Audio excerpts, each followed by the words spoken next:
how sick is it to go platinum? Oh, dude.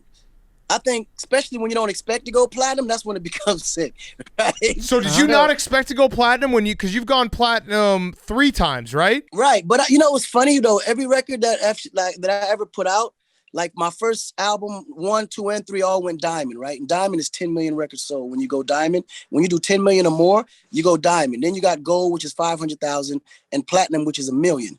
But anything, so ultimately, when I first started putting records out, I was never an accolade type person. I really didn't care if I sold. I just wanted to be popular, and I wanted everybody to know my songs and sing along, right? And I didn't even know that there were a chart or even anything. So when they told me I went platinum, I just assumed at that time, oh, wow, so I'm known all over America. I didn't think that platinum was 1 million records sold. You know what I mean? Right. And then when I went diamond, I was like, oh, shit, so that means I'm known all over the globe. Yeah. But then later, that means that's 10 million records sold. But with the way I calculate, like the way I looked at it and the way it was actually presented, it pretty meant the same thing. Because normally when you go platinum, that means everyone in America pretty much is hip to what you got going on. And by the time you go diamond, that means everybody in the globe pretty much knows your song or heard of you. You know what I mean? And I read that you are also the Ringtone King. So there are more ringtones featuring Akon songs than any other artists out there. What is there an award for that? Do you go like cellular? Do you go 5G? At what level do you establish yourself as a Ringtone King? And that's a great question, because I was getting plaques from Verizon and Sprint on congratulations, 1 million ringtones sold, 10 million ringtones sold. Then I got this big old plaque with 1 billion ringtones sold. And I was like, wow. But at the time, my only focus was honestly selling ringtones, because I realized that I did the numbers. An average song, you was paying $1.99 for the single on iTunes. You remember those days? Yep. And then the ringtone was only 15 seconds of the song, but it was $4.99. Whoa. So I did the numbers. I was like, well, hold up. If $1.99 gives you a full song and $4.99 give you 15 seconds of the song, that shifted my whole business model. I went straight for the ringtones, and every song I made sure I did all ringtones for it, and I made sure that it was based around every time somebody called you, that song would come on. It did 3 things. First, it made me more money. Number 2, it promoted the song, because every time you hear it, it's like, who's that? Or I got to go pick up that, or I need to go listen to that. So it always reminded people that I existed, So, and then the third reason was nobody really was thinking like that, at that time. So it became something that actually became a huge benefit. I ended up being on the Guinness Book of World Records for most ringtones sold in the world.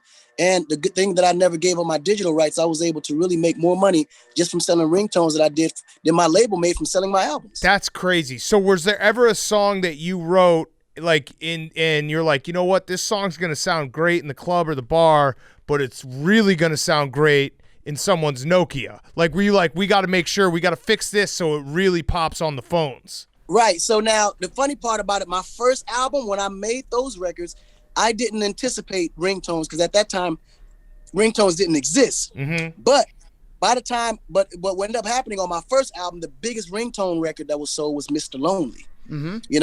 So, but then by the time the second album came, I knew that ringtones would be huge. Yeah. You know what I mean?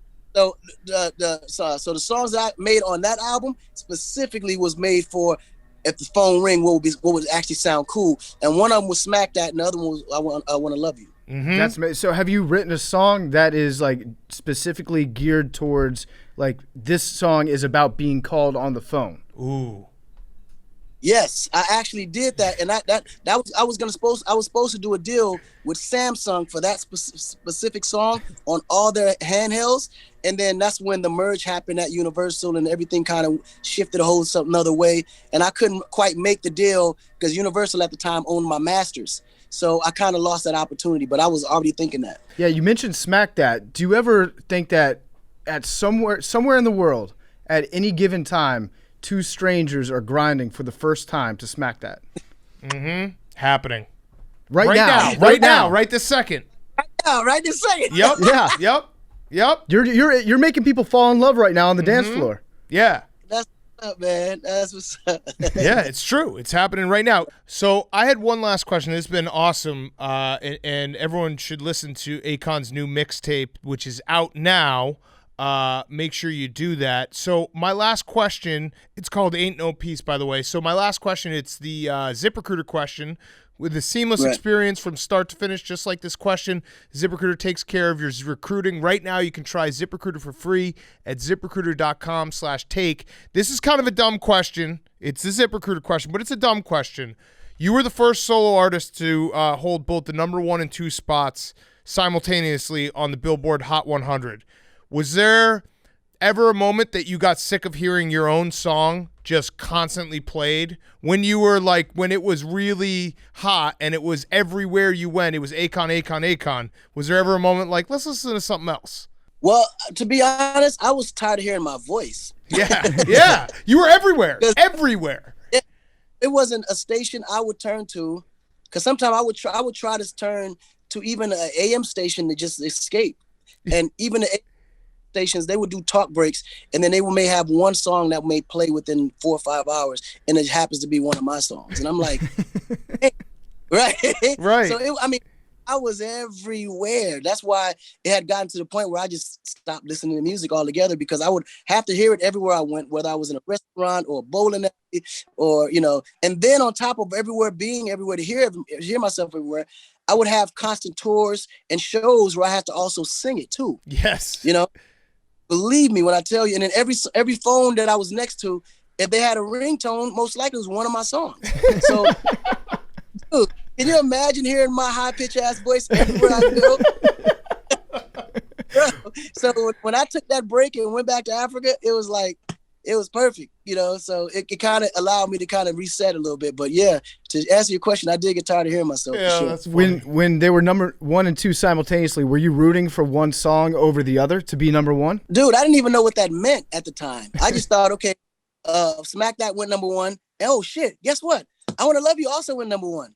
I didn't even know they was fighting to get, flop swaps. Like, I had no idea what was going on until they came and they said, yo, do you know what just happened? I was like, no. He said, dude, you was number 1, both of your songs, number 1 and number 2 at the same time. And then they swapped places. Then the other number 2 was number 1 and number 1 was number 2. I was like, oh. That's awesome.